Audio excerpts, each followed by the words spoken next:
Greetings, my dear viewer. You're on the channel The Price of Cheating. The channel is for those who appreciate traditional family values and condemn adultery. So be sure to subscribe to the channel. Let's get started. Abigail Miller sat at her desk with her sister Janice beside her, both eagerly anticipating an evening that promised to be unforgettable. Abigail had planned such a cunning prank that she was certain people would be talking about it for years to come. Janice, who had always appreciated well-executed practical jokes, had been invited specifically to witness the event.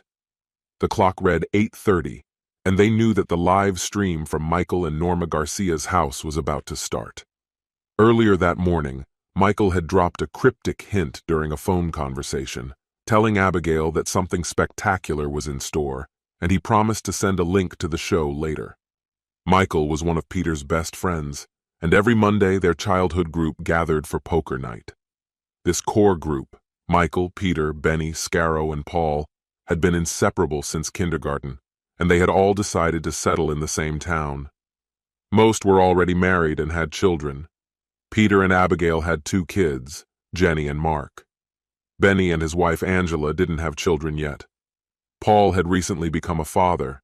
His wife Wilma had given birth to their baby just 2 months ago. Michael and Norma had 2 sons, Ben and Max, who were already asleep upstairs by the time poker started. Every week, poker nights rotated between friends' houses, with the hostess playing the role of a gracious host, while the other wives stayed home with their children. However, on Thursdays, the wives had their own gatherings. Thanks to the long-standing friendship between their husbands, the wives had also become close friends. On Thursdays, they indulged in various hobbies, ranging from crafts to book clubs. That evening, Angela Scarrow sat alone with her tablet in hand, eagerly awaiting Michael's new prank. Having grown up with 4 brothers, she had loved practical jokes since childhood and hoped that this one would be filled with good-natured fun. At exactly 8:30, the broadcast from Michael and Norma's house was set to begin. Wilma Getchell, utterly exhausted, clicked on the link Michael had sent her. She was sitting at her kitchen table, with her laptop open beside her, and on the baby monitor screen, her son, Paul Jr., slept peacefully. The last 8 weeks had been tough for her. Wilma was almost sure she had postpartum depression. She hadn't been sleeping much, and when Paul was home, his help left much to be desired, leaving Wilma to handle everything on her own. She considered closing her laptop and going to bed, but her curiosity got the better of her. As 8:30 approached, the live stream from Michael and Norma's house was about to start. Meanwhile, Norma's parents, Betty and Albert Jones, had also received an invitation to watch the show. Michael had sent them the same link, knowing how much they adored him. Betty and Albert were thrilled that Michael had entered their daughter's life and brought stability to Norma's once chaotic existence.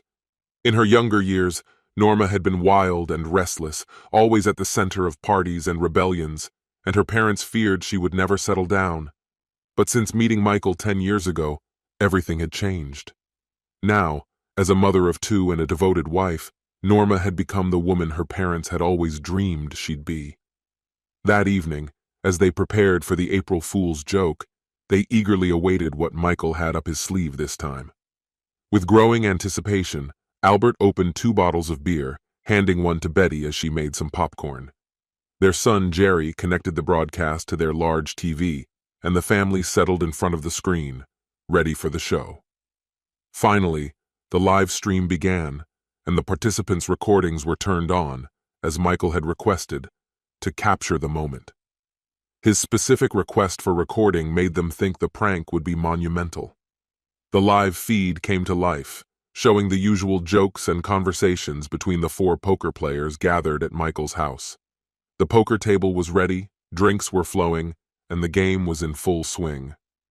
At exactly 8:30, the screens of all the viewers lit up, showing Michael's living room, where the men were playing cards and laughing.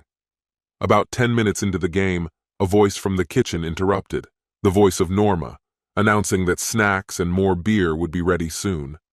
For some viewers, the screen split, showing both the living room and the kitchen.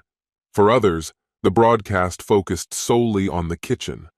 There, Norma calmly poured chips into a bowl and filled 4 glasses with beer. Everything seemed normal until she reached into her pocket and pulled out a small packet.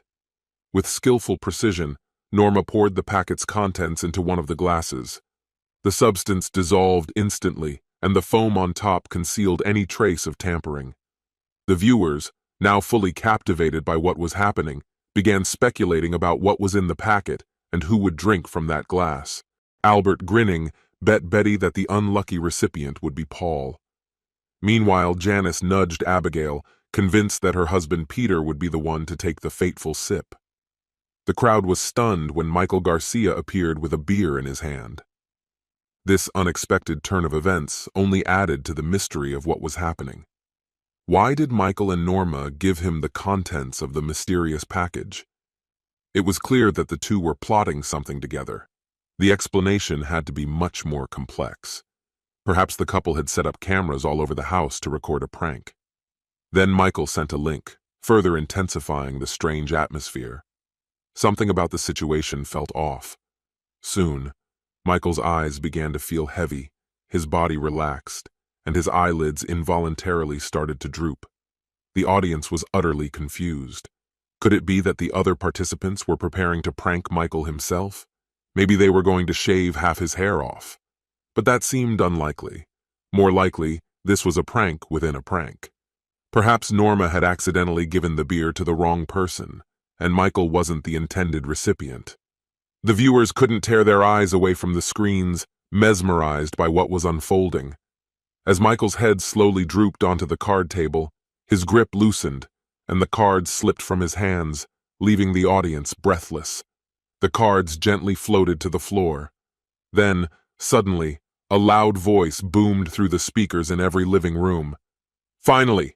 I've been waiting for this for a whole month. All right, folks, it's time to head to the bedroom. Time is running out." Abigail Miller turned to her sister Janice, exchanging a bewildered glance. Janice mirrored her confusion. Angela Scarrow's face tensed as she grabbed her phone, while Wilma Getchell was entirely focused on the baby monitor, barely noticing as little Paul Jr. stirred in his sleep. Betty and Albert felt uncomfortable but couldn't look away from the screen. Those with split-screen functionality could see Michael unconscious at the card table, while the second screen showed the bedroom. For those without that feature, only the bedroom scene was visible, and it was quite a sight. Without hesitation, Norma, Peter, Benny, and Paul began undressing. Paul collapsed onto the bed, leaving his legs dangling off the edge. Norma quickly climbed on top of him, and what happened next left the audience completely shocked. There was no hesitation or preparation. One moment, it was an ordinary card game, and the next, Norma was intimately involved with Paul. The transition was so seamless that it was hard to believe this was their first time. Amazingly, the timing was perfect. The poker game had ended, and the lovers didn't have much time. But the suddenness of it all left everyone in shock. Janice clung to her sister Allison, who was sobbing uncontrollably. None of them could find the words to describe what they were feeling. Abigail, dazed, tried to process what she had just seen. She had always thought her marriage was perfect, and now it felt like her world was falling apart. Janice, too devastated to speak, remained silent. Meanwhile, Angela Scarrow was beside herself with rage. She pulled out her phone and quickly dialed her older brother Jeff. When he answered, she wasted no time. "That idiot, my husband, is right now in bed with that tramp," she snapped sharply. Jeff's reaction was calm. It didn't surprise him. He and his brothers had never liked Benny Scarrow. Angela, the youngest in the family, had always been their little sister. Jeff, the eldest, along with Jason, James, and Jared, had always taken special care of her. Their father had died of cancer when Angela was just 8.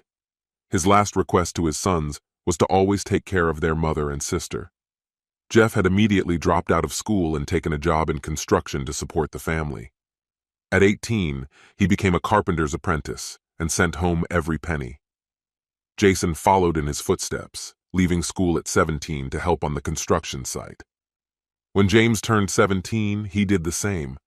When it was Jared's turn, his older brothers insisted that he stay in school. Jared was the smartest of them, and they wanted him to earn a degree in engineering. After his graduation, they planned to open a contracting business together. By the time Angela married Benny, the brothers' construction and design firm was thriving. Jared was still living with their mother, while the others had married and moved out. The family remained close, but Benny, though tolerated for Angela's sake, had never won the approval of her brothers. Benny had a tendency to overindulge in alcohol, and during his drunken outbursts, he often taunted Angela, saying, "I spit on your brothers." Angela loved both Benny and her brothers deeply, and despite these hurtful words, she believed their marriage was strong. Of course, there were occasional tensions, but Angela didn't think anything could destroy them. It's remarkable how quickly love can become unrecognizable. Meanwhile, Jeff was on the phone with his brothers, unaware of the storm brewing in the Garcia household. Wilma Getchell was on the verge of tears. Weeks of relentless depression, exhaustion, and sharp hormonal swings had turned her into a shadow of her former self, drained and sleepless. She slowly approached her son Paul Jr.'s room, picked him up in her arms, and silently carried him downstairs. Once they were down, she fastened him into the car seat and, without a word, headed to the car. In the living room, Betty and Albert, who had been watching TV, quietly turned it off. Their faces reflected a heavy sadness that needed no words. Albert got up from the couch, gently kissed Betty, and put on his coat before leaving the house. 20 minutes later, the chaos in the Garcia household had reached its peak. Norma had once again retreated into her usual cold and detached state, not even noticing that it was John, Michael's brother, who was standing by Benny's bedroom door, who was the first to notice. As Benny was processing what was happening, John entered the room, followed by a stern blonde woman who exuded an aura of professional authority. The noise in the room died down when she calmly said, "Could you stop?" Norma turned to her in confusion. "What's going on?" Her bewilderment was mirrored on Paul's face. "What the hell?" Paul began, but Peter, always quick to adapt, changed his reaction. "Who even is she?" The woman remained calm, taking 2 confident steps toward Norma. "Are you Norma Garcia?" she asked. Norma hesitated for a second, then nodded. The woman didn't flinch. "I'll take that as a yes. You have been officially served," she stated, quickly snapping a photo to document the moment. It was one of the strangest shots of her career. Without further explanation, the woman left the room. In the silence, John's commanding voice rang out, "I have power of attorney from my brother. Since you've stripped him of his legal rights, I'm here to act on his behalf. You need to leave his house, immediately." Norma opened her mouth to protest, but John's piercing glare silenced her. His voice was filled with contempt. "Especially you. You're just trash. My brother loved you, and this is how you repay him? Get out." At that moment, Benny realized this was his chance to escape. Frantically gathering his clothes, Benny dashed downstairs, hoping to finish dressing in the card room. But as soon as he entered, he was met by Jeff, Jason, James, and Jared. Benny froze in place. Jeff was the first to step forward, delivering a powerful punch straight to Benny's jaw. The blow instantly broke it. "That's for breaking your vows," Jeff growled. Benny collapsed to the floor in agony. Before he could react, Jason grabbed his hand and yanked off his wedding ring. Then, with a swift and precise motion, Jason broke Benny's finger. Through the haze of pain, Benny barely heard Jason's cold remark, "Maybe now you'll understand what loyalty means." Before he could process what was happening, Benny was dealt a brutal blow to the groin by James. James didn't hold back. The steel toe of his boot struck with such force that Benny immediately lost consciousness. He didn't hear James mutter, "Let this remind you to stay faithful." By the time Jared approached, Benny was already unconscious. "You always said you spit on us. Now we spit on you, Benny." Paul entered the room just as Jared was fastening his pants, trying to slip past the brothers unnoticed. He managed to sneak through, his eyes fixed on the floor, but he didn't see Wilma standing in the doorway. Fueled by adrenaline, rage, and hormones, Wilma gently set down the car seat and lunged at Paul. She became a whirlwind of fury, hitting, kicking, and yanking his hair. Her nails scratched his face with wild, desperate energy. Paul, stunned, could barely defend himself. After several minutes of Wilma's furious assault, Paul finally managed to break free and flee into the night. Moments later, Peter Miller came downstairs, completely unaware of the chaos that had just unfolded. Peter's brothers had witnessed Wilma's brutal attack on Paul and were now doing everything they could to help her calm down and pull herself together. Meanwhile, Peter, hoping to slip away unnoticed, was already at the door when his phone vibrated in his pocket. The name on the screen, Janice, his sister-in-law. Her voice sliced through the air, sharp and filled with hatred. "Don't you dare show up here tonight, you pitiful excuse for a man. You destroyed my sister. Her lawyer will be in touch with you soon, so get ready. Now disappear and I hope you rot." Elsewhere, Norma was alone with John in a room that had become eerily quiet. To her, the brief affair with one of Michael's friends seemed like a deserved break from her role as the perfect wife. For 10 long years, she had been a loyal, devoted wife and mother. But lately, memories of her wilder days kept resurfacing, tempting and calling her back. She convinced herself that one harmless fling would help her feel like the devoted wife and mother she once was. Benny was an easy target for her plan. He had always wanted her, and she knew it well, just like she knew that almost all of Michael's friends felt the same way about her. The first time went smoothly, but instead of satisfaction, Norma felt she needed more. Her desire overpowered her reason, and before she knew it, she repeated the affair 3 more times, including today. After the last time, Michael started asking her uncomfortable and suspicious questions. That should have been her signal to stop, but the temptation was too strong. She couldn't resist the pull. Norma was jolted out of her thoughts by John's voice, breaking the silence. "Get out, you treacherous cheater. Michael's lawyer will be in touch with you." Stunned, Norma quickly dressed and threw her things into a suitcase. As she was leaving what had once been her home, she was shocked to see her father waiting for her at the door. Albert's gaze pierced her, full of contempt. "You had everything and you threw it all away for a fling. Get in the car, fool." John, on the other hand, felt only pity for his brother Michael. "What a disgrace," he muttered under his breath. He glanced at the hidden camera in the corner of the bedroom, the very one he had helped Michael install. That camera had broadcast the entire humiliating scene for everyone to see. Michael believed this would make the upcoming divorce process a bit easier for everyone. The recording was just to expose Norma for what she was. Norma never suspected that things would spiral out of control this way.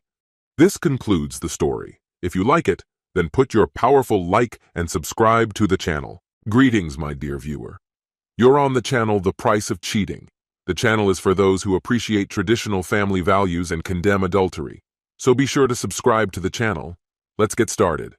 At the age of only 50, Robert Taylor Smith, better known as Rob Rodriguez, passed away, leaving behind a wife and 3 daughters.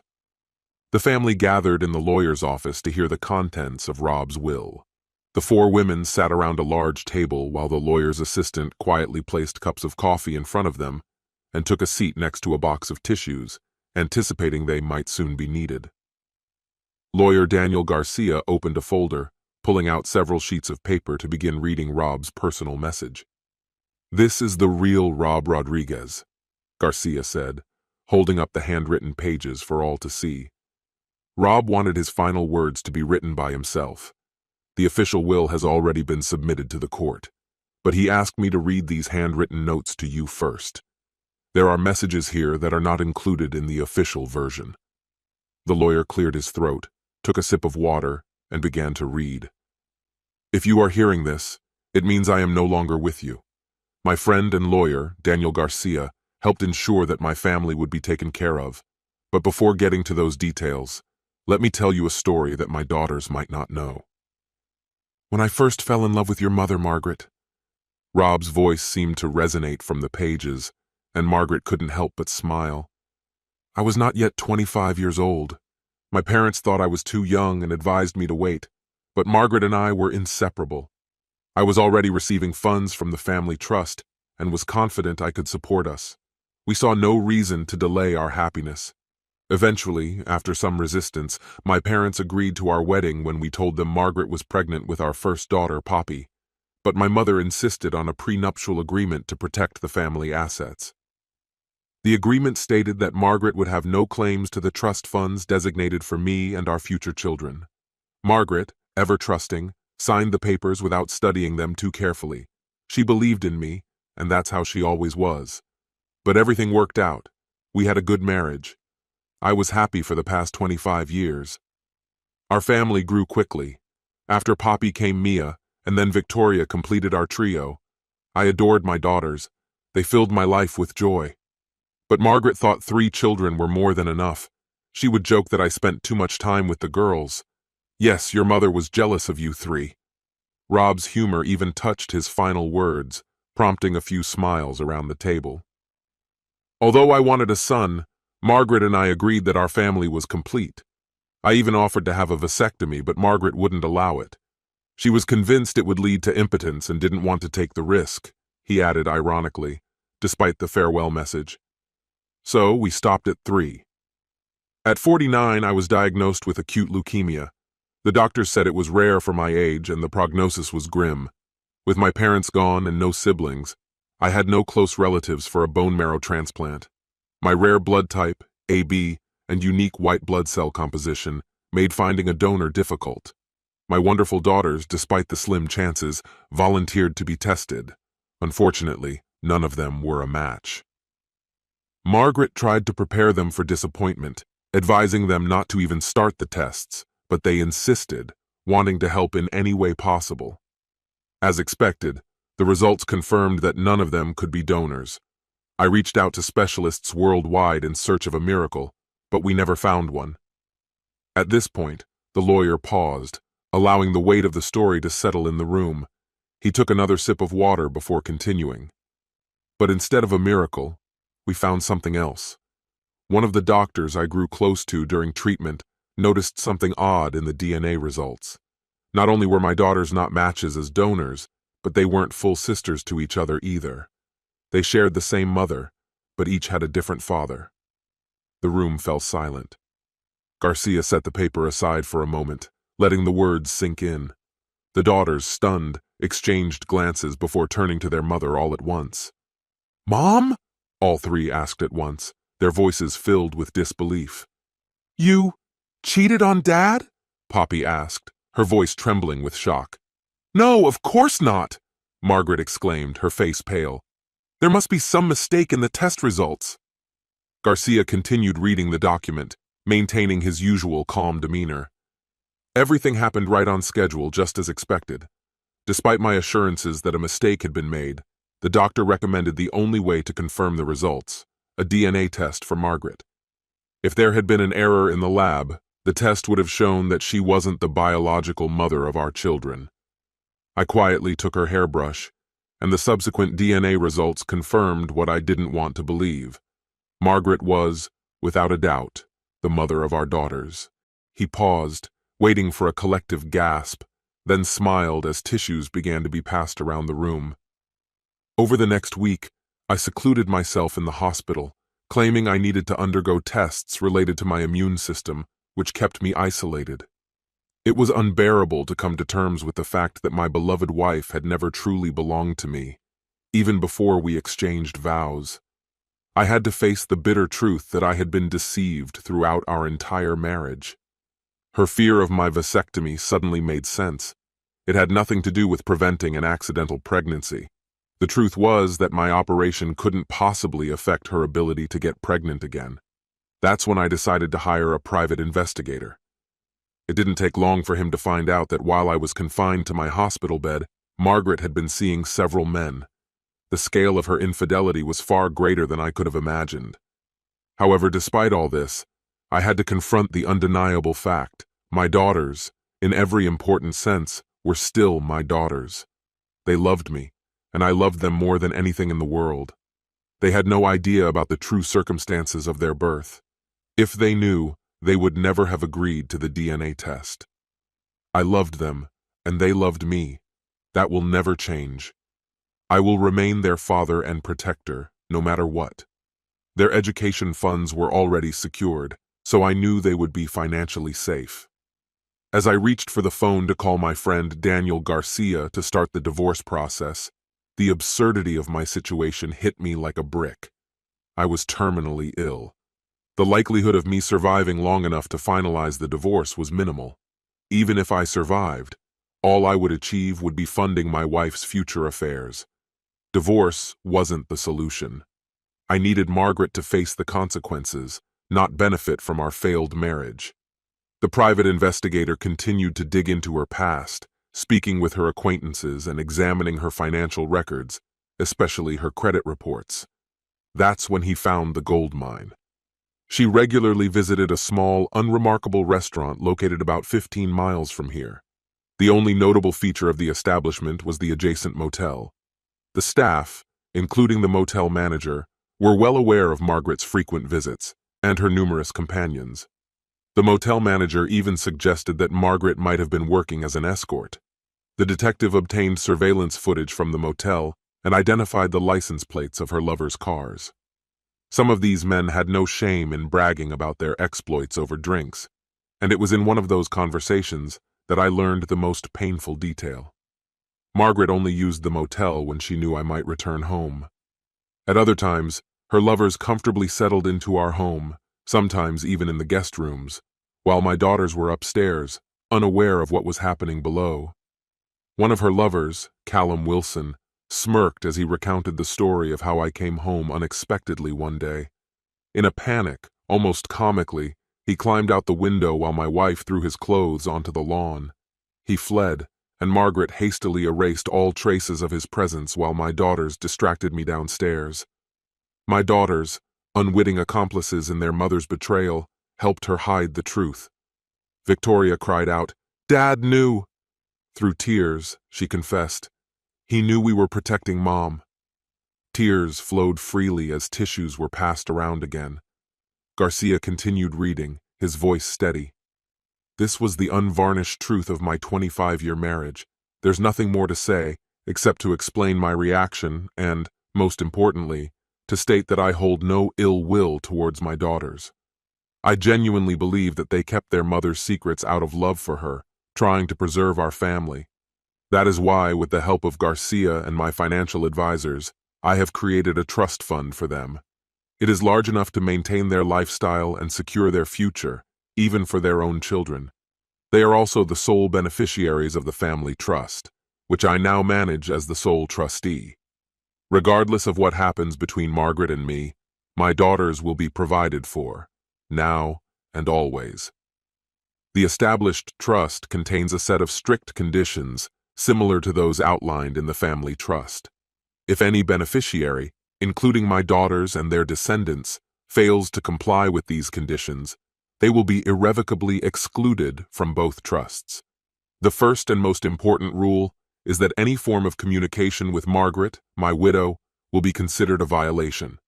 This applies to direct contact, communication through third parties, or any form of correspondence, written, verbal, or digital.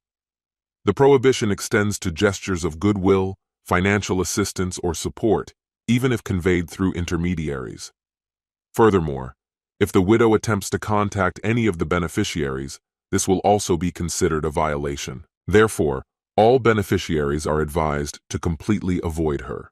The third condition states that if any assets, property, or funds are transferred to the widow by a beneficiary, that individual and their descendants will be permanently excluded from the trust. Additionally, a sum of $300,000 will be paid to anyone who reports a violation that leads to a beneficiary's disqualification. As a final test of loyalty, even Margaret herself can claim this reward if she reports a violation by her children or initiates contact with them. What will prevail, I wonder, maternal devotion to her children or her desire to claim $300,000? If all current beneficiaries are disqualified, the assets will be transferred to tertiary beneficiaries, charitable organizations specified in the trust documents. The term Margaret in these documents refers not only to my widow, but also applies to all former beneficiaries excluded from the trust.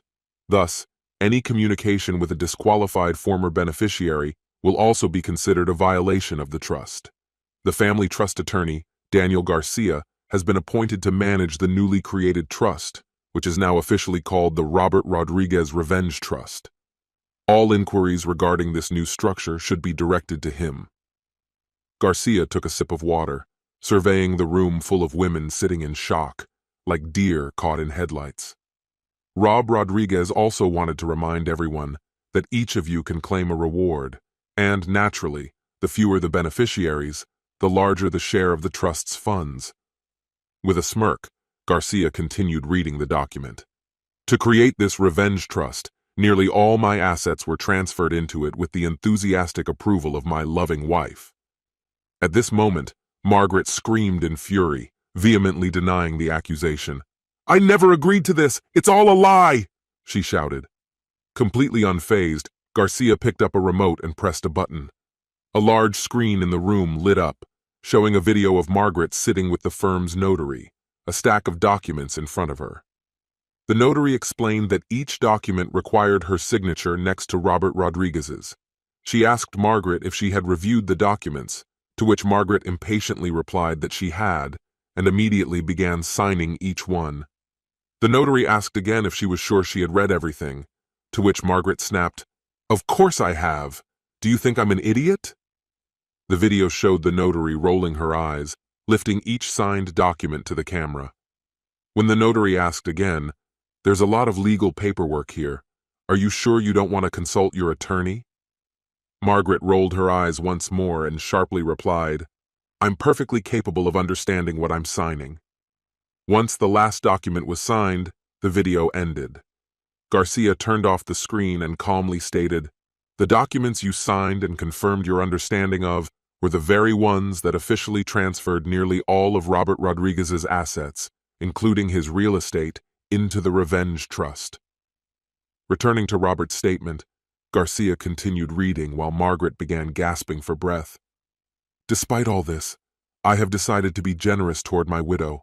From the assets remaining outside the trust, she will receive an inheritance of $25,000.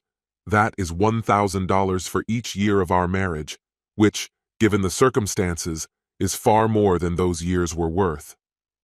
Margaret felt her chest tighten. $25,000? She blurted, her voice trembling with disbelief. "We were worth millions, even without the trust. How am I supposed to survive on $25,000 a year?"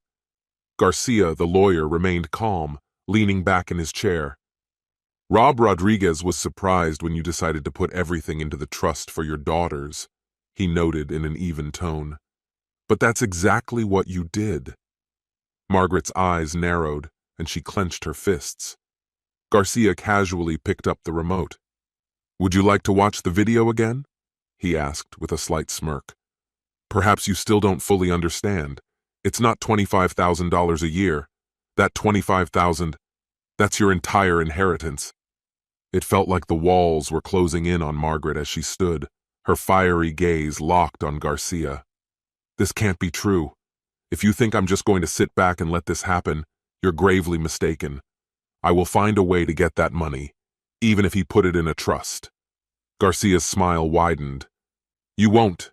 You're not part of the trust, and the prenuptial agreement ensures you won't see a cent. It's airtight." Margaret's lips curled into a sneer. "That prenup only applies to the Smith Trust," she declared confidently. Garcia remained unfazed. "Incorrect," he replied calmly. "You should review the document. The Smith Trust isn't even mentioned. It covers all of Rob Rodriguez's assets placed in any trust." Margaret's face twisted in shock. "In any trust?" she echoed. "That's right.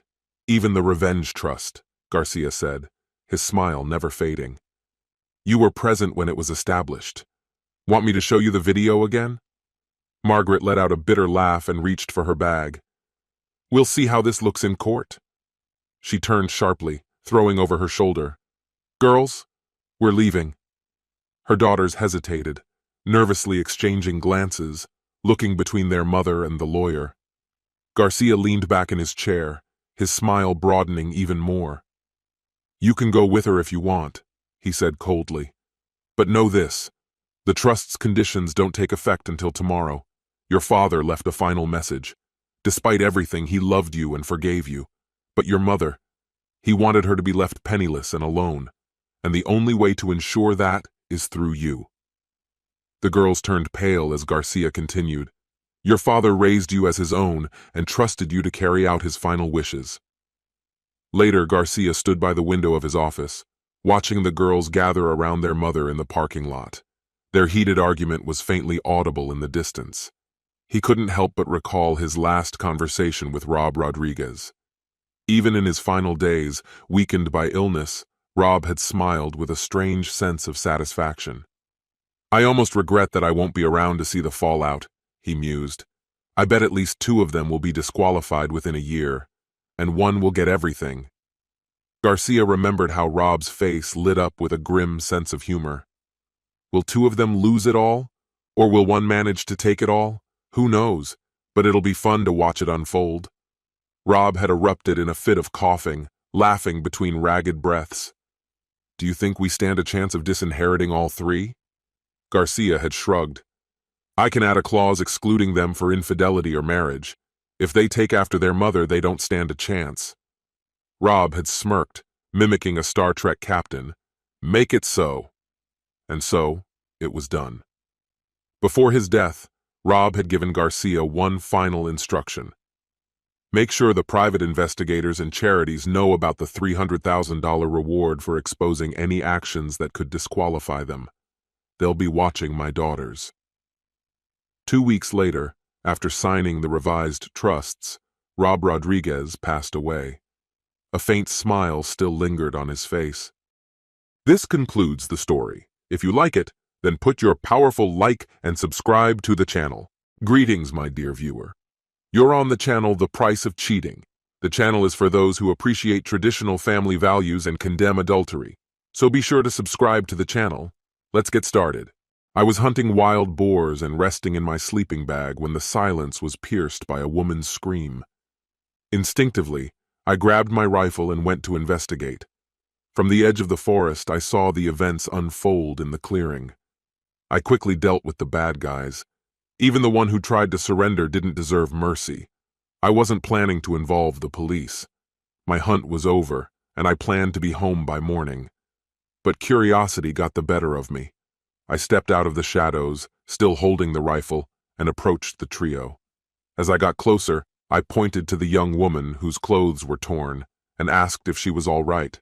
The man answered, surprisingly, in clear English. "Thanks to you, senor, she is now safe," he said. He then explained that he had paid the 2 men, the ones with the knife and the gun, to help him and his family cross into the U.S., planning to meet up with his cousin. After crossing the border, they were supposed to meet a driver who would take them further. But something went wrong in the clearing. One of the smugglers decided he wanted extra compensation and tried to assault the young woman, Juanita. I asked where their transport was, and the man, whose name was Roberto, said the car was parked on the road. I asked if he could drive, and he nodded. Searching the bodies, I found $2,000 on the man with the knife and another $3,000 split between the others. I handed all the money to Roberto and told him to get in the car with his family and follow me. I decided to drive them myself. It was only a 4-hour trip, and after dropping them off, I said goodbye and headed home. Arriving home 2 days earlier than planned, I saw the driveway filled with cars. At first, I thought my wife, Elizabeth, had invited her friends over for a card night. I was only half right. The party was indeed happening, but no one was playing cards. As I walked in, I saw Elizabeth's best friend, Steph, tangled up on the couch with a man I didn't recognize. Another colleague of hers, Bess, was sprawled in an armchair with another man whose name escaped me. As I realized what was going on, I had a sinking feeling about what awaited me upstairs. Passing the guest room, I peeked inside and saw Elizabeth's brother, Tom, tangled with yet another one of her colleagues. When I reached our bedroom, I heard a man's voice shouting, "Almost done! Who's next?" When I opened the door, I wasn't surprised to find Elizabeth in bed with her boss. By the way, I took out my phone and recorded the whole thing on video. As soon as my presence became clear, chaos erupted. Steph noticed me first, exclaiming, "Oh crap!" as she clumsily tried to untangle herself from her partner. The guy with Bess backed away, raising his hands as if to say, "Hey man, I'm just here for fun. Passing the guest room again, I saw the shock in Tom's eyes, as if he thought, you weren't supposed to be here. But the image of Elizabeth's face, twisted in horror, will stay with me for many years. Rick, her boss, tried to show his bravado, jumping up from the bed and striking a ridiculous karate pose. I couldn't hold back my laughter. It was just too absurd. I knew exactly how these situations usually ended. If I hit him first, I'd likely be the one handcuffed, as he was technically Elizabeth's guest. But if I provoked him into hitting me first, I'd have the legal right to defend myself and come out clean. That's why I kept laughing, not only to mock him, but also to push him over the edge. I exaggerated my amusement and added, you look like a complete idiot in that fake martial arts pose, especially with everything swinging around. It worked. He lunged at me. Oh, right. I forgot to mention that since the moment I walked into the room, I had been recording everything on video. He probably thought that because I had a phone in my hand, I was vulnerable. Maybe he believed that if he landed the first punch, he could take me down. As he rushed at me, I threw the phone at his face. His reflexes kicked in, and he raised his hands to protect himself. That's when I hit him directly between the legs. He collapsed to the floor, clutching himself in pain. Calmly, I picked up my phone, grabbed Rick's arm, twisted it behind his back, and walked him to the front door. When we reached the porch, I shoved him outside, still naked, and for added effect, I turned on the porch light before closing the door. While I dealt with Rick, most of the guests had already dressed and quietly left the house. Only 3 people remained. Tom, who said he stayed to make sure I wouldn't harm his sister. Steph, who offered emotional support in case it was needed. And of course, Elizabeth. Steph asked what I planned to do next, and I told her I was going to divorce Elizabeth. She looked surprised and asked why. It was just a fling, she said. But for me, it wasn't that simple. There's no love there, she tried to explain, as if that would fix things. I shook my head. Elizabeth and I had made the same vows to each other. Sure, I had been attracted to other women, but I never acted on those impulses. From the moment I met Elizabeth, I chose her and remained faithful. She had promised the same, but broke that vow. From what I could tell, this wasn't a one-time mistake. Their affair had been going on for a while. I went back to the bedroom where Elizabeth sat at the edge of the bed, crying. I told her to stop crying and start packing. Through her tears, she insisted, I don't have to leave. This is my house too. I looked at her and calmly replied, no, not anymore. I reminded her of the prenuptial agreement her father had insisted I sign before the wedding.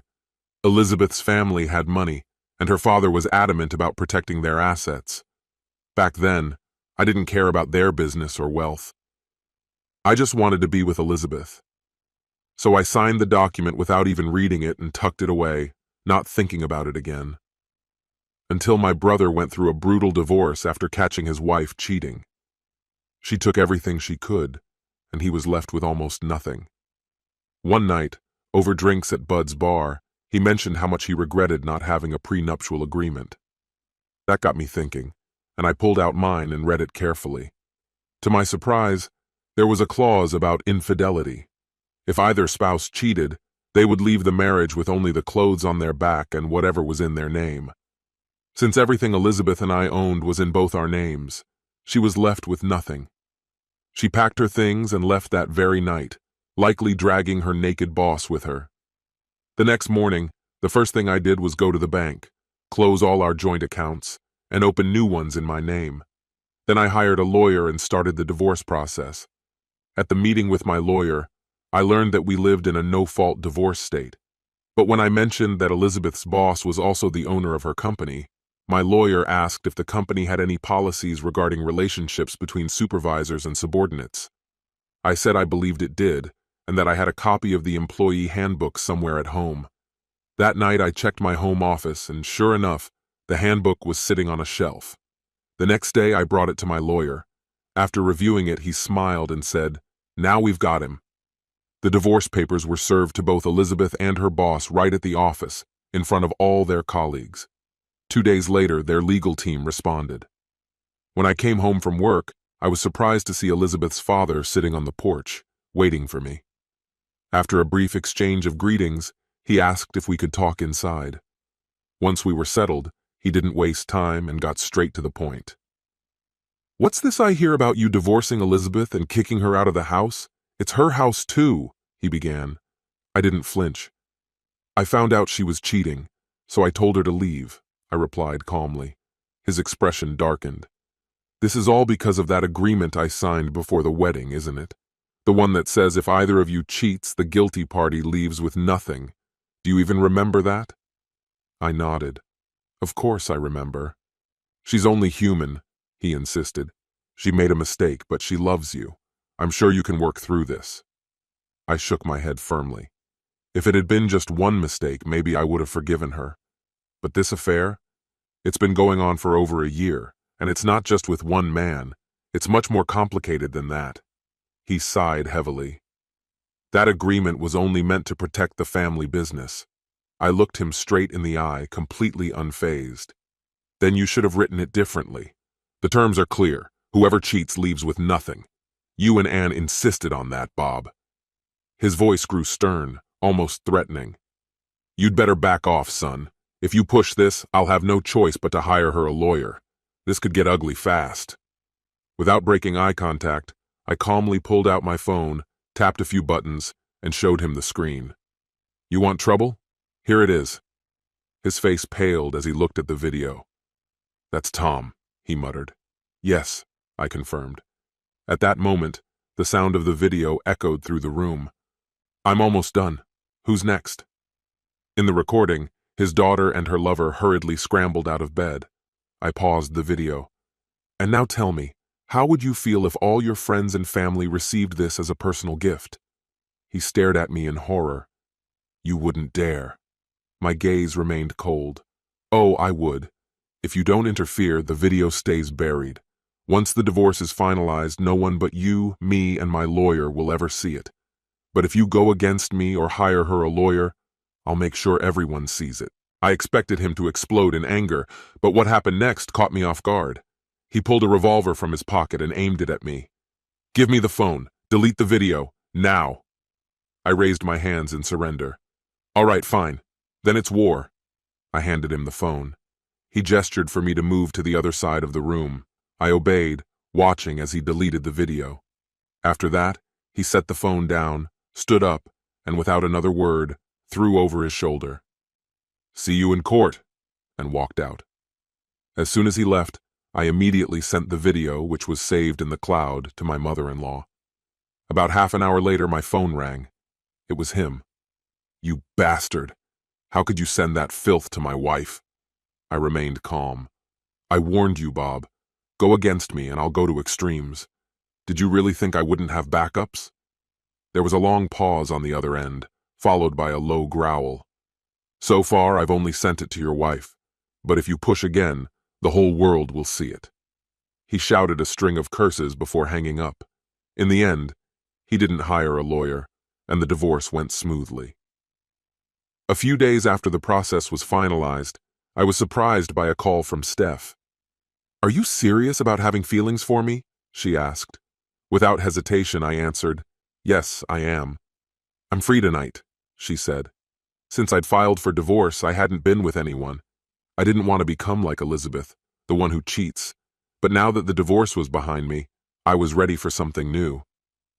"What do you suggest?" I asked. "Dinner, some drinks, and good conversation. After that, we'll see where things go." "Sounds perfect," I replied. "I'll pick you up at 7. That evening, after we enjoyed dinner and had a few drinks, I decided to bring up the topic of her phone call. It seemed like a simple question. "I figured out what kind of person you are," she replied. "I thought you wouldn't start dating anyone until your marriage was officially over." I raised an eyebrow, curious. "Am I wrong?" she asked. I sighed. "No, you're right. That's exactly who I am. But how did you know I was divorced?" "I saw the video of her infidelity online. She was fired from her job. She's in a terrible situation." Then she added, "You know she still has feelings for you, right? Just not strong enough to stay loyal." I sat there, considering her words. "It wasn't entirely her fault," she continued. "The first time she was drugged. That creep filmed it and told her she belonged to him now. He threatened to release the footage if she resisted. I shook my head, disappointed. That doesn't excuse her actions. If she had come to me after that, maybe we could have dealt with it together. But she didn't trust me enough to believe I would help her. Why are we even talking about her right now? She interrupted, changing the subject. We're supposed to be having fun, so what's next? I smiled at her. You know I'm interested. The next move is yours. Your place or mine? She teased. Mine is closer, I said, glancing around. Then what are we still doing here? The night continued, full of unexpected moments of intimacy. When we finally got to bed, I thought I was done for the night. But then she turned to me with a mischievous glint in her eye. Do you think you have one more round in you? She asked. I hesitated, unsure. I'm not sure. I usually call it a night once I'm in bed. She smiled. Want to bet I can change that? I shrugged. Give it a try. It took a bit of effort, but she succeeded. Afterward, I told her I'd have to rely on her guidance since I didn't have much experience with this kind of thing. She looked at me with surprise and interest. Why are you looking at me like that? I asked. She laughed softly. Because she enjoyed being with you this way, but she never did this with you. It's another thing I can use against her. Steph continued to explain how everything worked, and to my surprise, I actually enjoyed it. When we finished, she went to the bathroom and returned with a warm cloth and towel. She gently wiped me down and playfully said, I want everything to be fresh and clean when we wake up together. That was the first sign she planned to stay the night. Out of curiosity, I asked, What are your plans for tomorrow? She laughed and replied, I'm spending the day with you, of course. Is that okay? I had a few things to take care of, but nothing urgent, so I nodded. That works for me. As we lay there, drifting off to sleep, I wondered where all of this was leading. The answer came the next morning over a leisurely breakfast. We woke up still tangled in each other. Her hand found me again, and soon we started up once more. After 3 rounds, we finally moved on to breakfast. As we sat at the table, eating pancakes and bacon, she looked at me seriously. Just so you know, I'm not looking for anything serious. I know myself. I can't stay faithful. Her honesty didn't catch me off guard. I had no expectations, so I nodded. That's fine with me. We spent the rest of the weekend testing our limits, exhausting ourselves completely. By the time Sunday came around and she left, I was drained in every sense. Even then, she tried one more time, but I could barely keep my eyes open. After 2 months of casual encounters, my lawyer called. All the lawsuits had been settled, and after all the expenses, I had $2 million left. About a month later, Steph said it was time for us to part ways, though she hoped we could remain friends. I agreed without any hard feelings. Over the next 5 months, I dated a few women, had fun, but didn't find anyone I wanted to commit to. I was content, but nothing lasted long. One evening, I went to a restaurant for dinner. As I looked over the menu, the waitress came over to take my order. I'll have whiskey and seafood pasta, I said. Of course, senor, she replied with a wink, adding, maybe you can make sure I get home safely after work. I blinked, not believing my ears. Sorry, what? That evening, wasn't it you who decided to step in and become my protector? Was it really you? Yes, it was me. At that moment, I didn't recognize you. You were wrapped in clothing and your head was hidden under a scarf. I was trying to settle in, but there wasn't enough work. Too many people were looking for jobs and there were very few openings. My cousin had told me that there were more opportunities here. She glanced at the clock and said, I need to go and place your order. Maybe we can continue this conversation later, she added, walking away. As she disappeared into the distance, I couldn't help but notice that her figure was just as captivating as her face. I thought that talking to her later might not be such a bad idea. That evening, I walked her home, and 3 years have passed since then. She has given me 2 sons, and I am happy. This concludes the story. If you like it, then put your powerful like and subscribe to the channel. Greetings, my dear viewer. You're on the channel The Price of Cheating.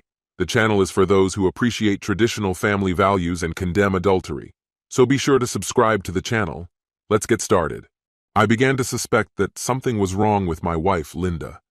It wasn't obvious at first, but after knowing her for 17 years, 15 of which we had been married, I started to notice changes. We live a typical Scandinavian life. Our home is cozy, located not far from the county center, and we have 2 children, an 8-year-old son and a 6-year-old daughter. We both work full-time, she at the town hall, and I in a small consulting firm. Our relationship started off normally. We met during evening classes on advanced Microsoft Excel, and 2 years later, we got married.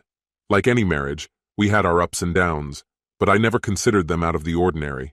At least, that's what I thought. It wasn't until 2 months after our 15th anniversary that I began to notice something was off. Linda became less interested in intimacy, not entirely distant, but instead of sharing meaningful moments together, she preferred brief, detached touches. Then there was another shift. She started spending more money on clothes, which was unusual for her. Additionally, she became uncharacteristically critical, nitpicking me over trivial things. This wasn't like her. Linda always enjoyed spending a couple of nights a week with her friends, doing aerobics or playing badminton. Occasionally, there were nights when one of her friends wanted to celebrate something, but those instances were rare. I started paying closer attention to her actions, but didn't notice anything unusual in her routine. One day, my colleague Eric noticed my mood and pointed out that I seemed troubled, especially concerning my marriage. He suggested that it's better to know the truth than to continue feeling uneasy. I admitted that I had thought about hiring a private detective to figure out what was going on, but 2 serious obstacles stood in my way. First, there were no private detectives in our area, or even the entire county. Second, even if there were, I didn't have the money to pay for their services. Nevertheless, I assured Eric that I would do everything I could to figure out what was happening between me and Linda. The turning point came on a Saturday, shortly after my conversation with Eric. We were invited to dinner at friends who lived just outside the city. The whole evening, Linda was her usual affectionate self, and even during the taxi ride home, she remained warm and attentive. Naturally, I hoped the night might end with intimacy, but as soon as we got home and the babysitter left, her behavior changed. She coldly said, "If you were expecting something tonight, forget about it." Frustrated, I forced a smile. What else could I expect from a wife who had become so distant? I didn't push the issue, but I struggled to fall asleep that night. Lying in bed, I began to formulate a plan. By Sunday morning, I had signed up for an anonymous email service. After testing it out, I sent the following message to Linda's work email on Monday. "Dear Mrs. Ekman, I regret to inform you that I have evidence of your affair. While this is sad for your husband, I admire your lover for spending time with such a beautiful woman. However, I am willing to remain silent if you meet my demands. I want you to sit alone at the Crab Cafe today, Monday, from 4:30 p.m. to 5 p.m., with an envelope containing $1,000. A friend will approach and ask, 'Aren't you Alexander's sister?' You must reply, 'No, I am his wife,' and hand over the envelope. Your true friend." I deliberately chose $1,000, not too much to seem like serious blackmail, but not too little for her to withdraw without attracting attention. That Monday, I casually suggested to Eric that we take a long coffee break at the Crab Cafe. He agreed, and we arrived just before 4:30 p.m. To my surprise, Linda was there, sitting alone at a table. What shocked me even more was seeing Martin Miller, one of her colleagues from the town hall, sitting a few tables away from her. Martin, who is married to one of Linda's closest friends, had been with us at dinner the previous Saturday, and I hadn't noticed anything unusual between him and Linda at the time. Overcome with rage, I couldn't contain myself. I shouted across the cafe, "What's going on here? Why are both of you here, not at work? And why aren't you sitting together if you're both free?" Martin immediately stood up and left without saying a word. Linda, following his example, also walked out silently, leaving me alone to process the scene that had just unfolded. When I told Eric that we might have caught Linda with another man, he was just as puzzled as I was. Wasting no time, I called Martin's wife, Cecilia, to see if she could shed some light on why both my wife and her husband had taken the day off and ended up in the same cafe, sitting apart from each other. I voiced my suspicions, saying that if I didn't hear a convincing explanation, I would be certain that Linda was cheating on me and that Martin was probably involved. Cecilia promised to talk to Martin and let me know what she found out. Martin was a charming man, always impeccably dressed, polite, and known for being the life of any gathering. But for those of us who had known him for years, Martin looked quite different. Later that evening when I got home, I checked our bank account and noticed a suspicious withdrawal of $1,000, which had been returned on the same day. This only fueled my doubts, but I had other concerns on my mind. Earlier, during my lunch break, I had gone to the courthouse to pick up divorce papers. I sat down and started filling them out, realizing that my next steps were becoming clearer. When Linda returned home, she was furious. "You made a fool of yourself at the cafe!" she shouted. "I can explain everything if you just let me speak," she continued, but I had no patience. "I'm tired of hearing excuses," I responded coldly. "Here are the divorce papers. Just sign them. The terms are fair. You'll get half of everything and no lawyer will get you more without costing you more than it's worth." Linda's anger only grew, and she snapped, "That's the first smart thing you've done in a while." Without looking at the details, she angrily signed the papers and spat, "It'll be a relief to be with a real man and not you." That was the end of it.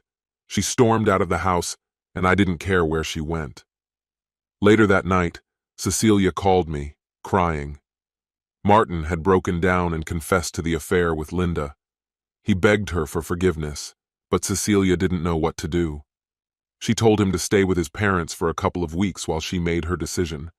I informed her that Linda and I had already signed the divorce papers, and that was that. Although I knew Linda's fantasy of Martin as her knight in shining armor was ridiculous, I kept those thoughts to myself. After the call, I gathered all of Linda's belongings and moved them into the guest room. When Linda came home and saw what I had done, she exploded with anger. I mentioned that I had told Cecilia about what I had seen at the cafe. As expected, this only made her angrier. The next day, something unexpected happened. When I got home from work, Linda approached me, her tone softened.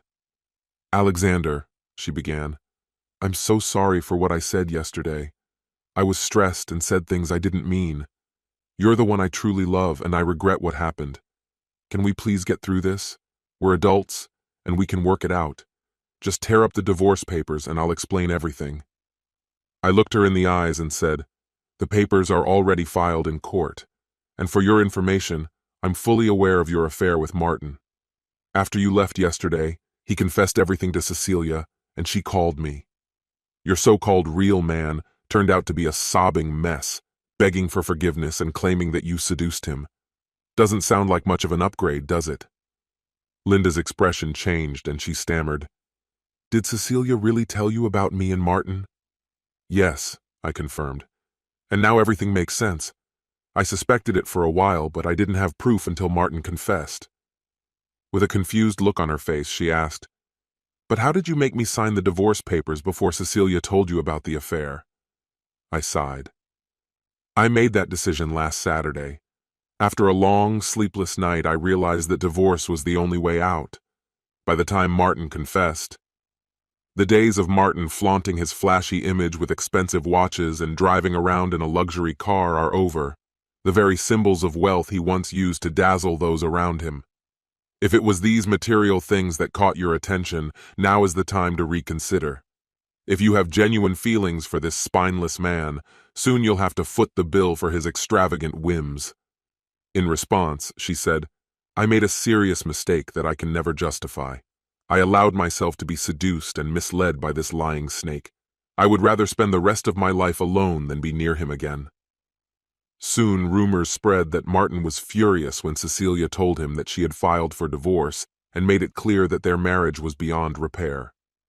This might explain why the day after the divorce papers were signed, Linda came to me in tears, asking for forgiveness and begging me to reconsider my decision.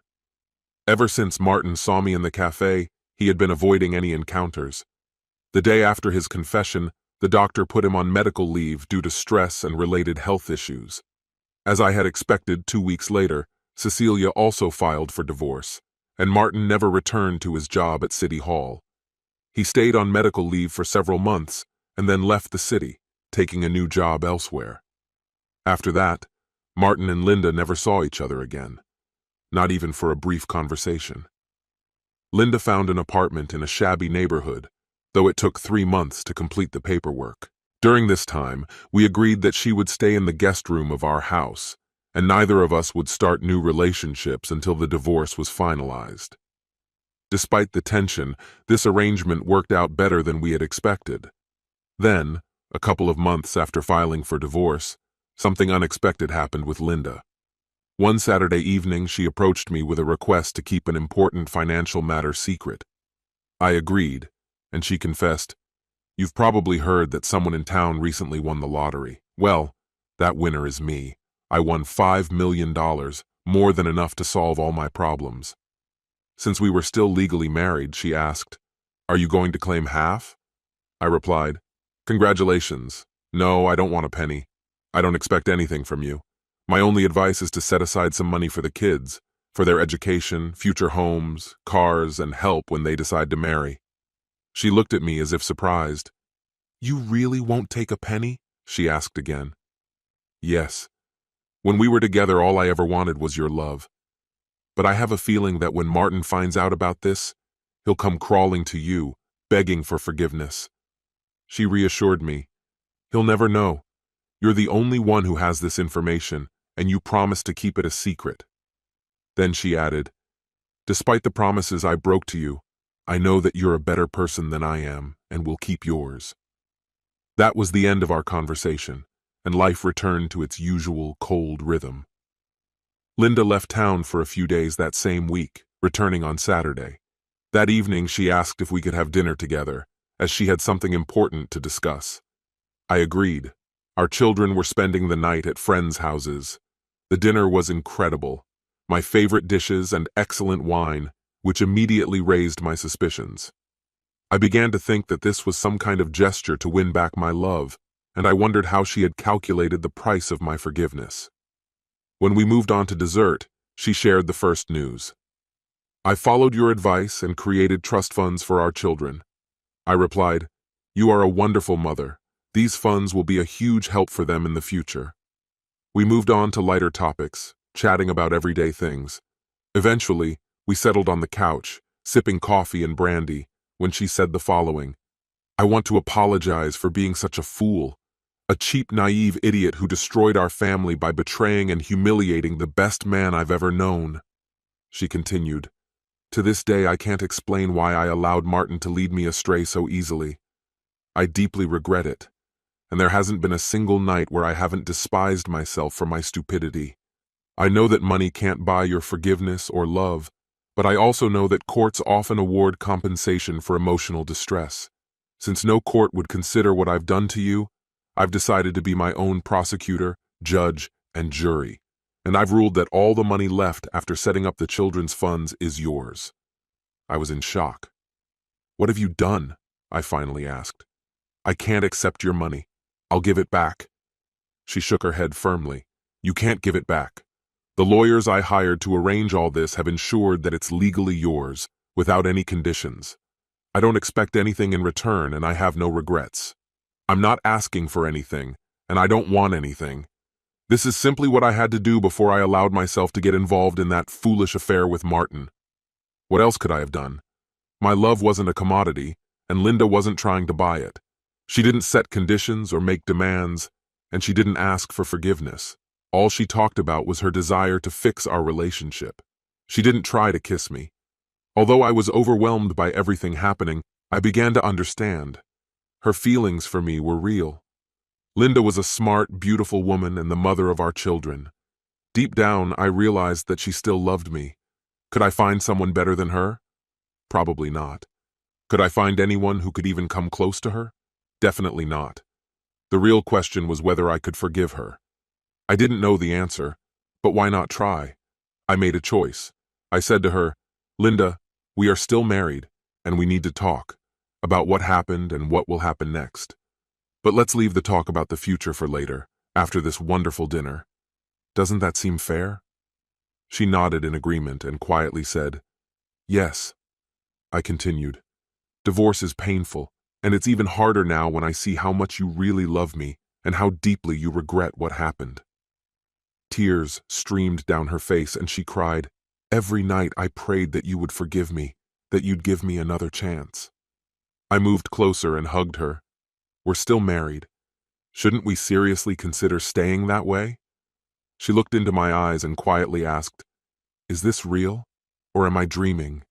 "It's real," I told her, "because I want to believe that the Linda I knew before Martin is still here. I missed her more than you can imagine."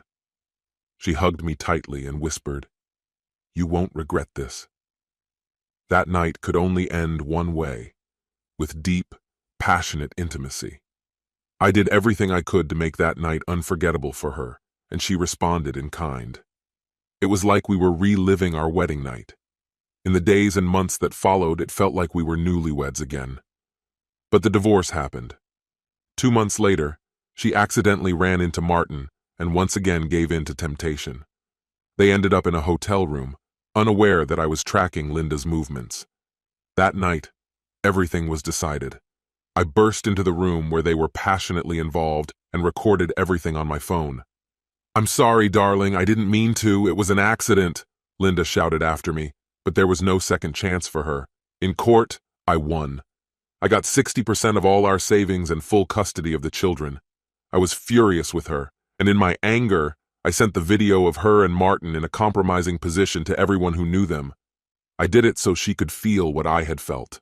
This concludes the story. If you like it, then put your powerful like and subscribe to the channel.